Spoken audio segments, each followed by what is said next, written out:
Em 1860, iniciou nos Estados Unidos um serviço de correio que recebeu o nome de Pony Express, no mês de abril de 1860. Esse trabalho ele operou até outubro de 1861. Até o surgimento desse serviço, se uma pessoa da costa oeste dos Estados Unidos quisesse enviar um malote, uma correspondência para a costa leste, ela teria que despachar a sua correspondência.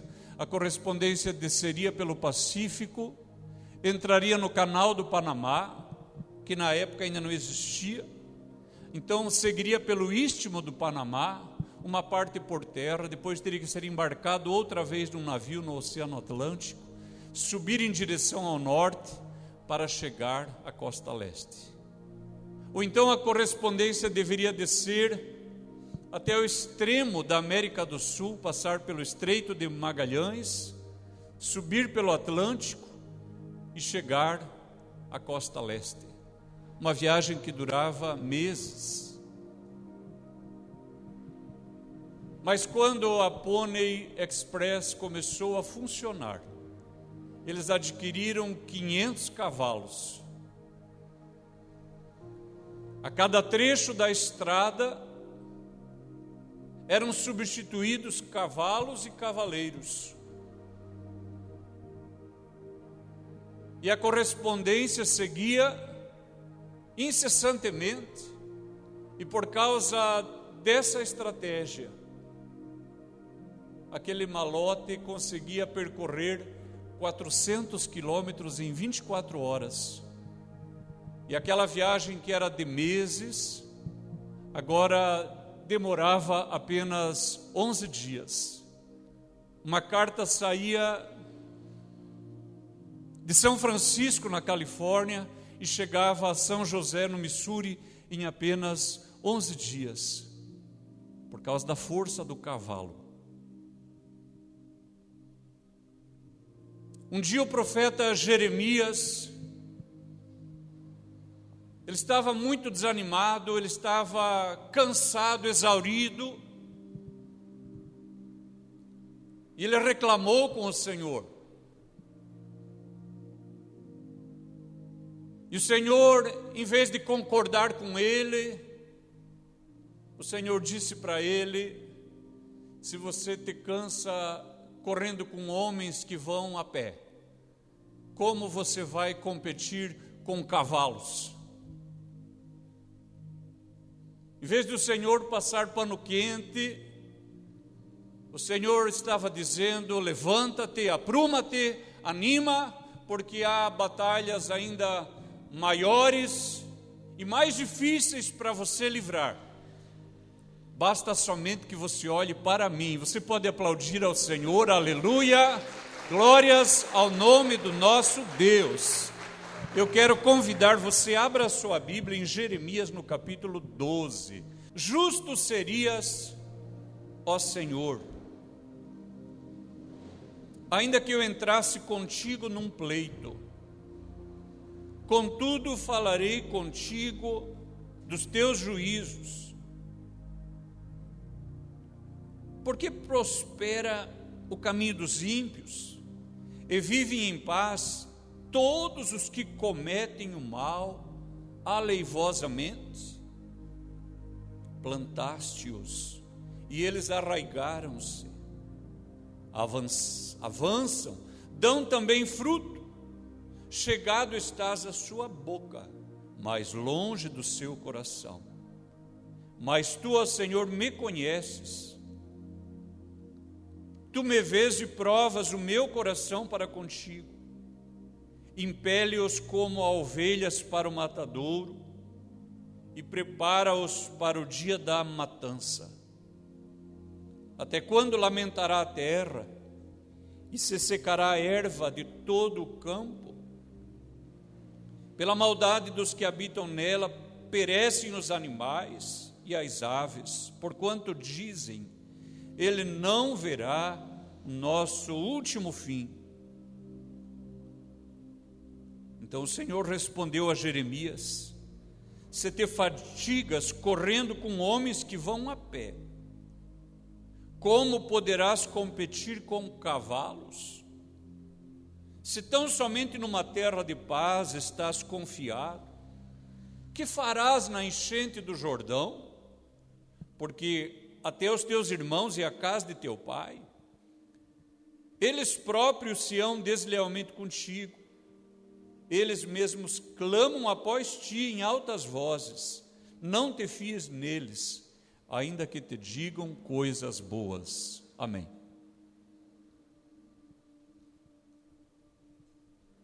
O profeta Jeremias, quando ele contempla a sua própria teologia, ele conclui que Deus é justo. Mas quando ele olha pela fé a prosperidade do ímpio, ele conclui que Deus é injusto. A sua razão diz que Deus é fiel, mas as suas emoções dizem que Deus é infiel. Ele está num conflito. Uma coisa é aquilo que ele acredita, outra diferente é aquilo que ele acha que está vendo. Uma coisa é o que ele tem profetizado, outra muito diferente é aquilo que ele acha que está percebendo à sua volta. Queridos irmãos, o cristão também atravessa por esses vales de conflito.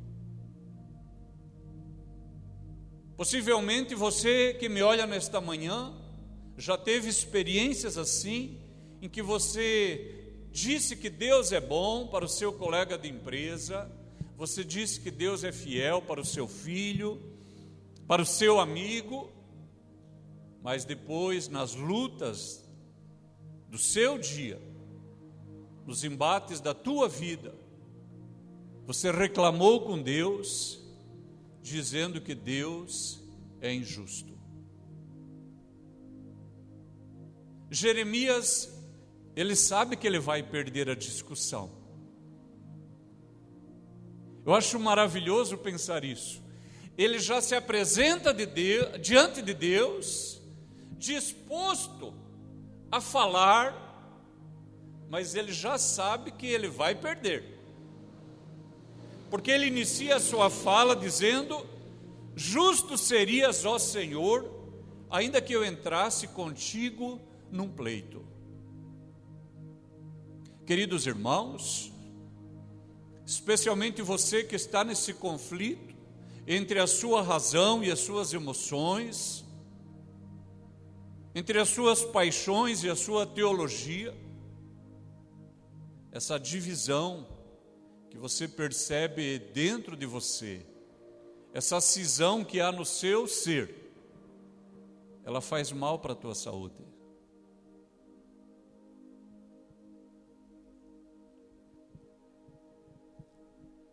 Essa rachadura emocional, ela faz mal para você. A pessoa que está assim, ela entra em conflito, ela entra em angústia. Todo ser humano atravessa por esses tipos de embates, mas muito mais o cristão, porque o cristão ama Deus. Ele quer falar bem de Deus. Ele quer acreditar que Deus é fiel, que Deus é justo, que o seu reino é um reino de justiça. Ele quer dar testemunho positivo de Deus, mas no seu dia a dia ele se depara com situações que contrariam ou que parecem contrariar aquilo que ele deseja afirmar a respeito de Deus. E essa separação entre razão e fé, entre teologia e emoção, faz mal para o ser humano. A pessoa que está assim, perdida em si mesma, ela não dorme bem. ela não se alimenta bem. Ela não está de fato presente no lugar onde ela está fisicamente.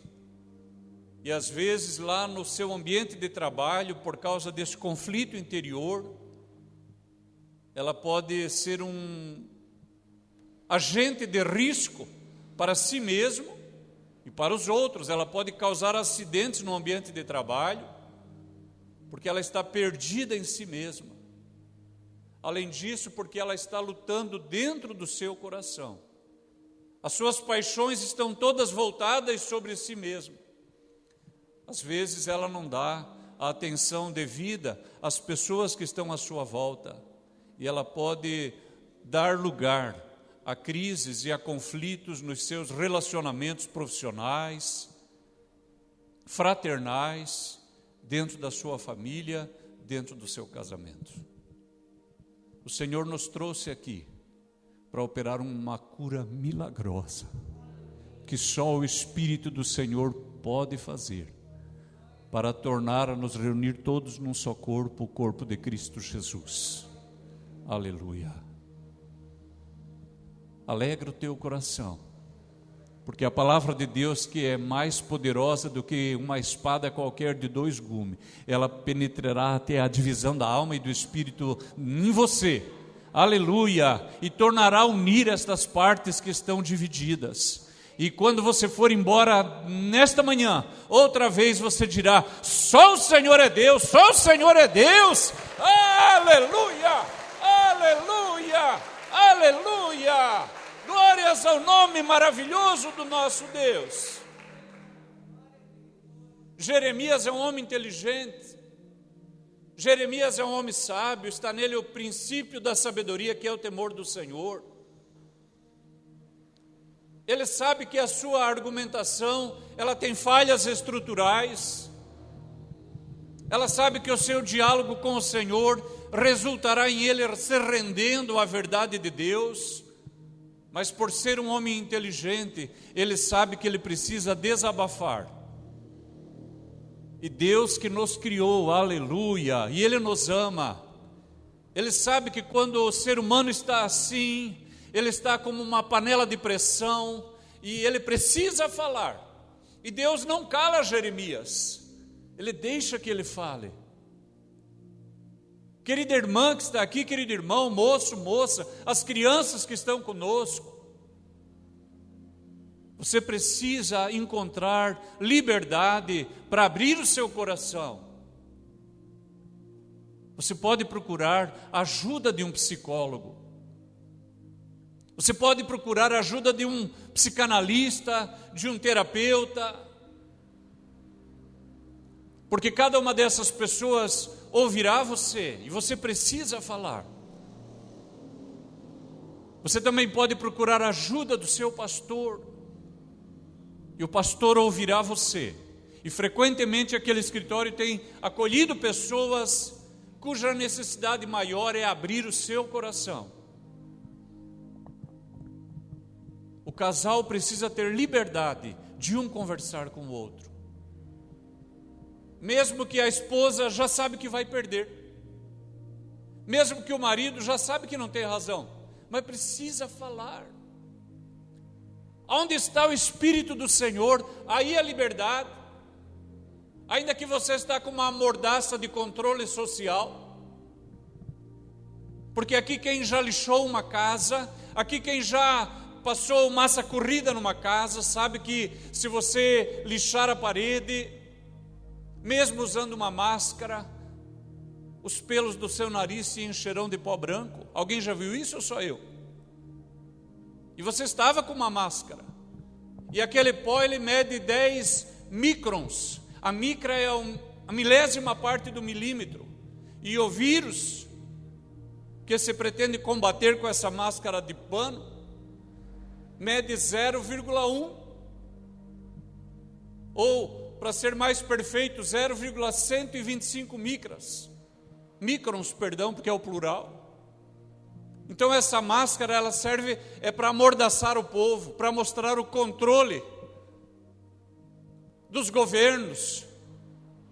Mas eu quero dizer para você, apesar de tentarem calar a boca do cidadão, de castrar a sua liberdade de comunicação, aonde há o Espírito de Deus, aí a liberdade, o céu não está fechado, aleluia, aleluia, o seu coração está aberto diante de Deus, aleluia.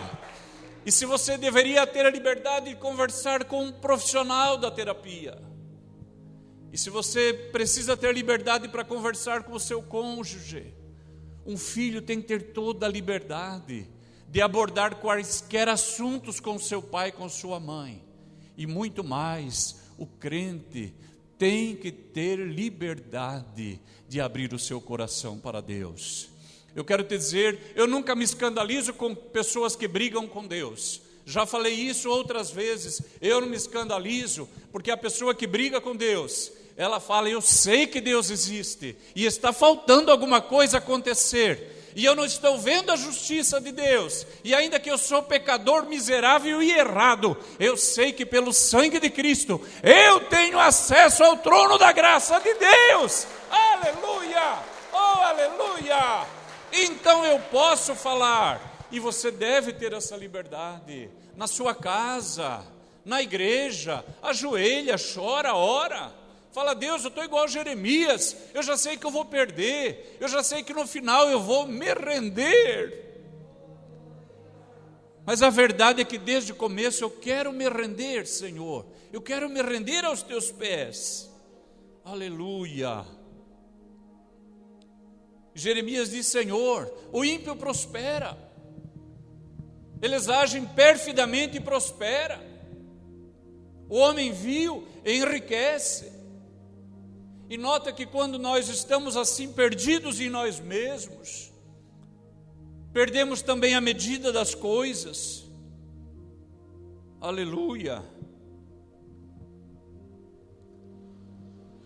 porque ele diz assim, todos os que cometem o mal, vivem em paz, todos, é verdade que todos os que cometem o mal vivem em paz? Não é, mas a pessoa está perdida na sua razão, na sua teologia, na sua fé, então ela perde também a sua percepção da realidade, e Deus continua ouvindo ele, e no meio dos seus erros, no meio das falhas do seu discurso, existem também acertos, porque ele diz, pela maldade dos que habitam na terra, perecem os animais e as aves do campo. Quem já assistiu aquele vídeo no YouTube, o avivamento das Ilhas Fiji, você pôde comprovar que por causa do pecado, da multiplicação do erro e da rebelião do homem contra Deus, os cardumes de peixe desapareceram, os poucos peixes que apareciam eram pequenos, a flora, a fauna minguou, o tamanho dos frutos diminuiu a quantidade, diminuiu a qualidade e o próprio tamanho. Mas quando aquela nação se voltou para Deus e compreendeu que só Deus poderia curar aquele arquipélago, a graça de Deus voltou poderosa sobre as Ilhas Fiji, os cardumes voltaram, os peixes grandes voltaram, as frutas, as hortaliças, as verduras se multiplicaram em quantidade, qualidade e tamanho. Então, apesar dos erros no seu argumento, Jeremias, ele também manifestava um conhecimento apropriado. Aleluia.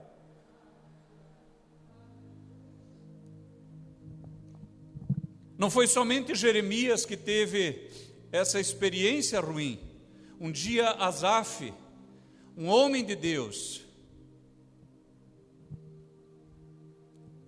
um cantor da casa de Deus, um compositor, ele disse, verdadeiramente bom é Deus para com Israel, para com os limpos de coração. Quanto a mim, os meus pés quase que se desviaram. Pouco faltou para que escorregassem os meus passos ao ver a prosperidade dos ímpios. Ele começou a prestar atenção em outras coisas e não em Deus. E esse é o nosso chamado nesta manhã. Quando nós somos atraídos por outras coisas que não para Deus. Asaf aconteceu isso com ele, Jeremias aconteceu, e está acontecendo com algumas pessoas aqui nesta manhã, e é por isso que a palavra de Deus é poderosa nesta manhã, para dizer, olha outra vez para Deus, porque é dele que vem a tua salvação. Aplauda ao nome maravilhoso do nosso Deus. Olha de novo para Ele, olha de novo para Deus, olha para a cruz, aleluia, olha para o alto, porque é de lá que vem o nosso livramento, aleluia. Ele está muito indignado, e o Senhor permite que ele abra o coração, depois que ele fala, depois que ele se lamenta, o Senhor chama a atenção dele. E nós precisamos compreender uma coisa. Quando nós olhamos a prosperidade do ímpio, quando vemos a riqueza do homem vil, do perverso, a sua fortaleza, a sua influência, a sua fama, a sua inserção social, política, o seu poderio econômico, e você sabe que aquela pessoa é perversa, vive em rebelião contra Deus, e como diz o profeta, Deus está na boca dessas pessoas, mas está longe do coração, e você diz, mas eu não, o Senhor me conhece. Jeremias disse isso, o Senhor me conhece, provas o meu coração.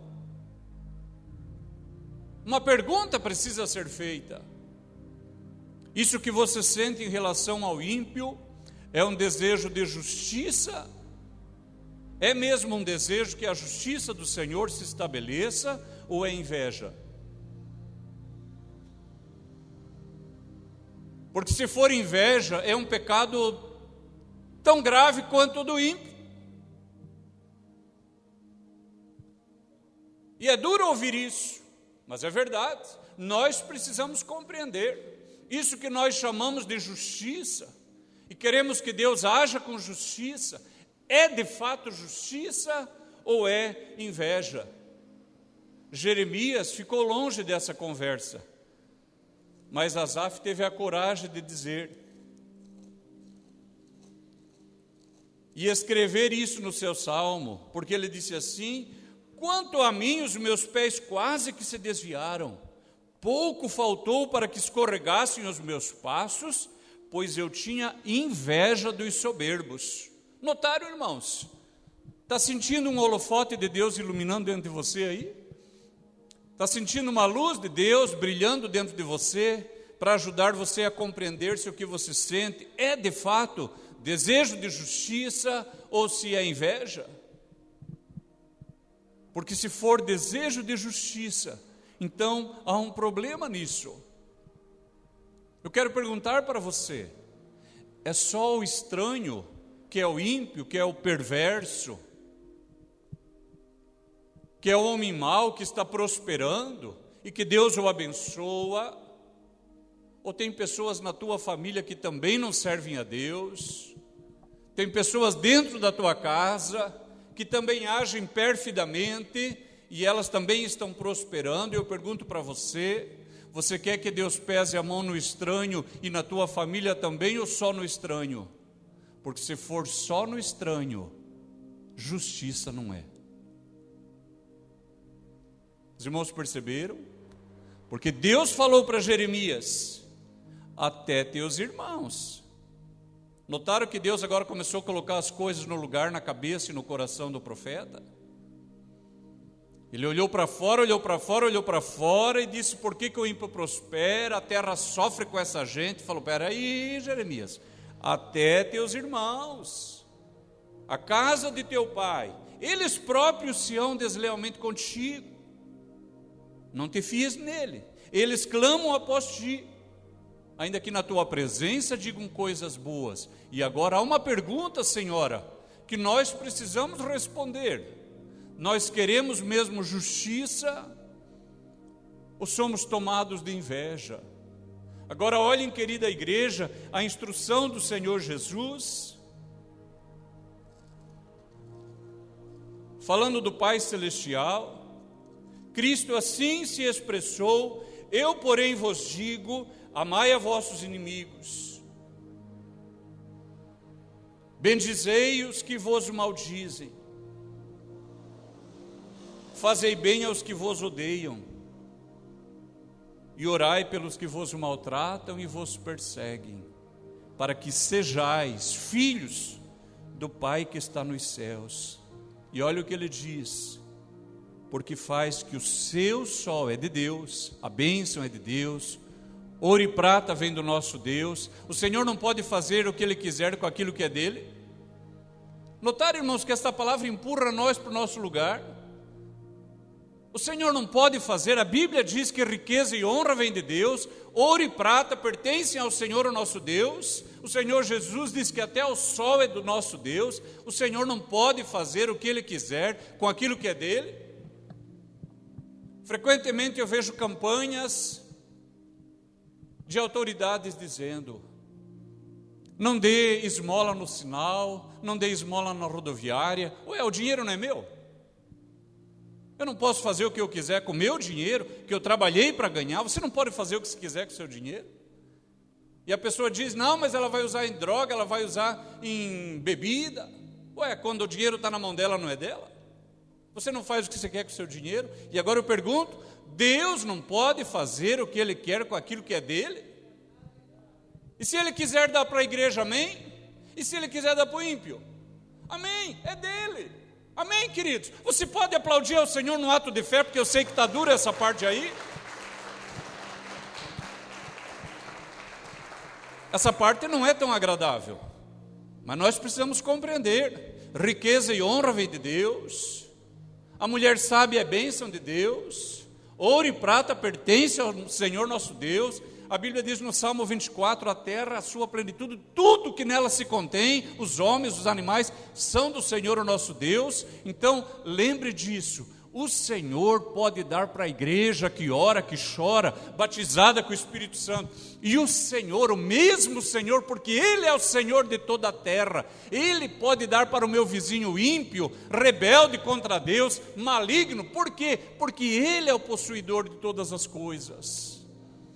Quando nós compreendemos isso, então há um curvar-se diante de Deus e compreender: de fato, o nosso Deus, Ele é o Senhor de todas as coisas. E nós podemos dizer: faz mesmo, meu Pai, o Senhor é rico, dê para mim, dê para Ele, faz o que o Senhor quiser, porque a Ti, Senhor, pertence toda esta criação que o Senhor criou pelo poder da Sua palavra. E depois de ter colocado as coisas no lugar, o Senhor pergunta para Jeremias: se te fatigas correndo com homens, como poderás competir com cavalos?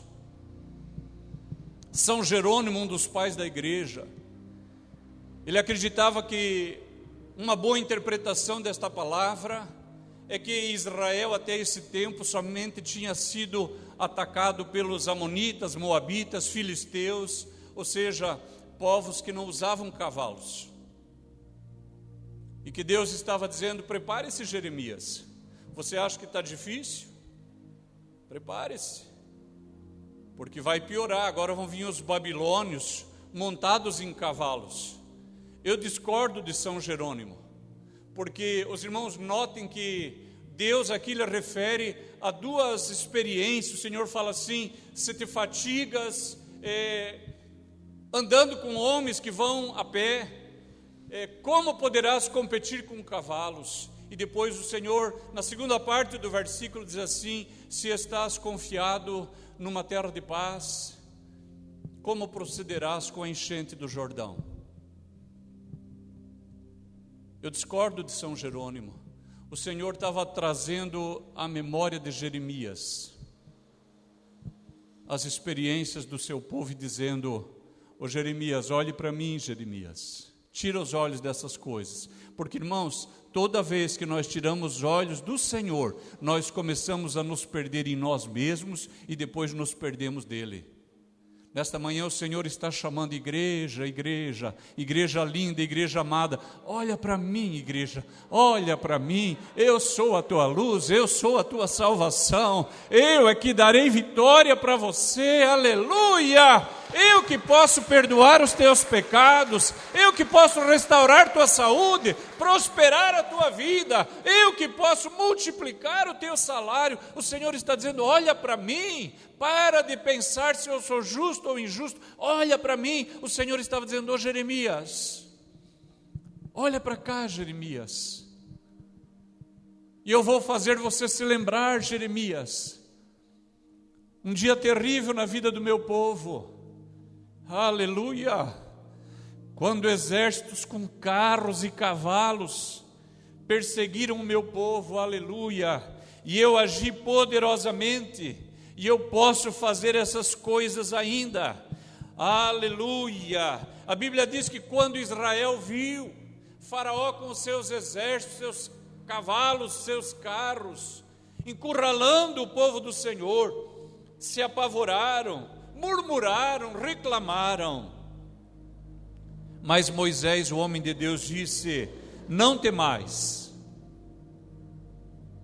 estai quietos, vede o livramento do Senhor, que hoje vos fará, porque aos egípcios que hoje vistes, nunca mais vereis para sempre. O Senhor pelejará por vós, e vós vos calareis. Aleluia!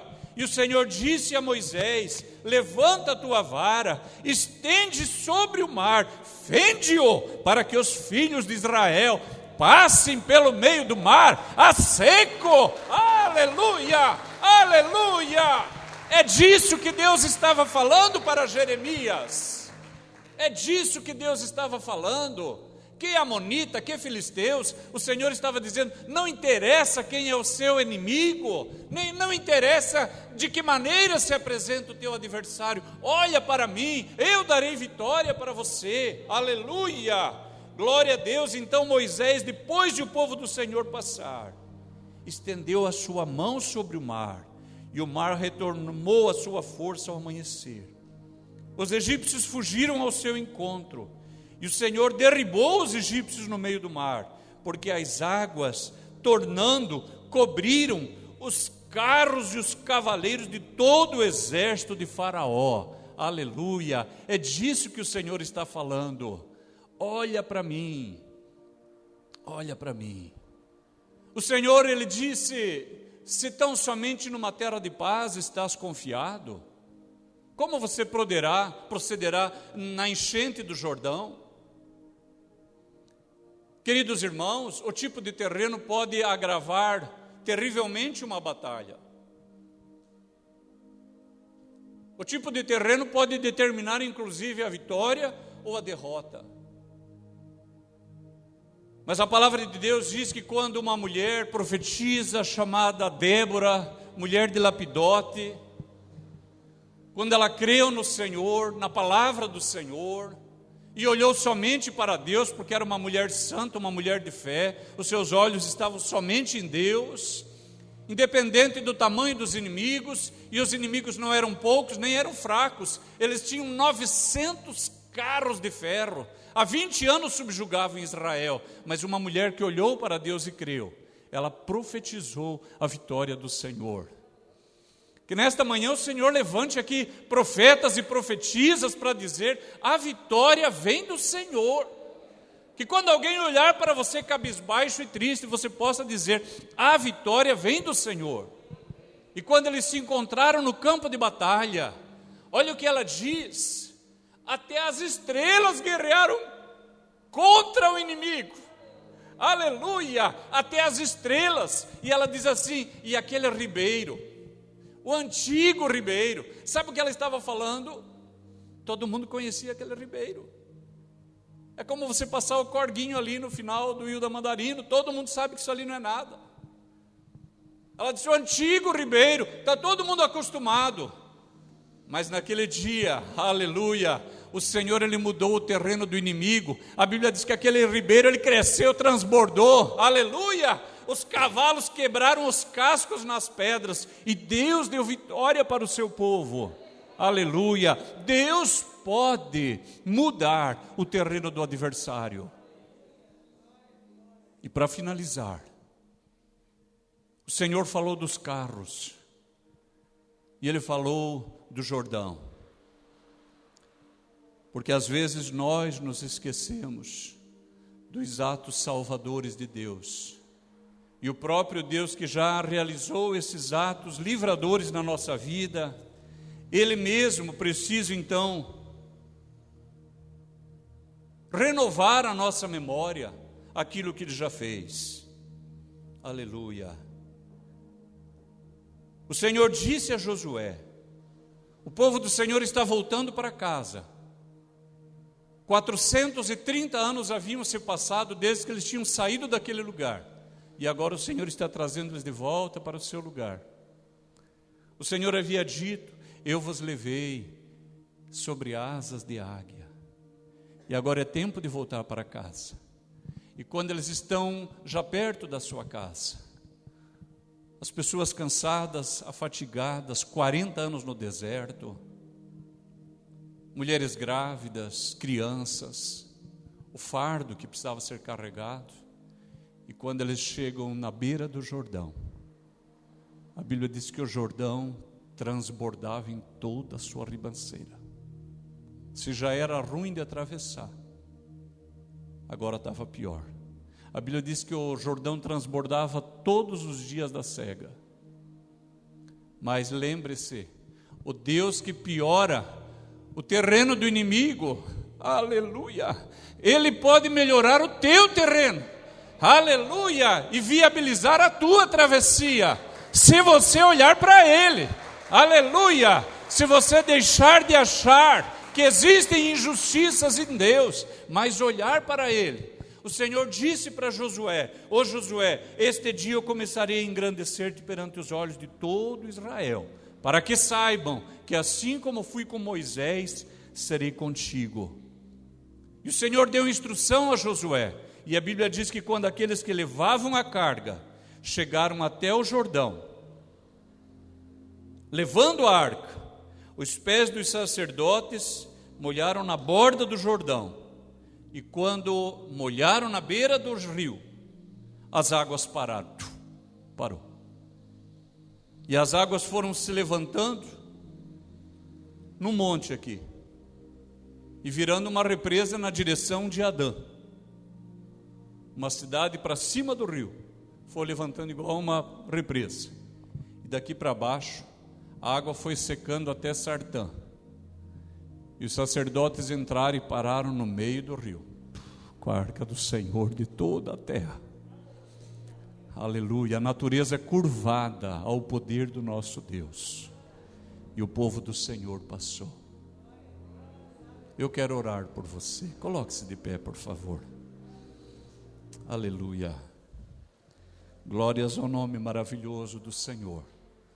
Lembra-te do que Deus já fez, aleluia, abra teu coração, aleluia, lembra-te do que Ele já fez, aleluia, porque o Senhor está renovando nesta manhã ao teu coração a sua palavra,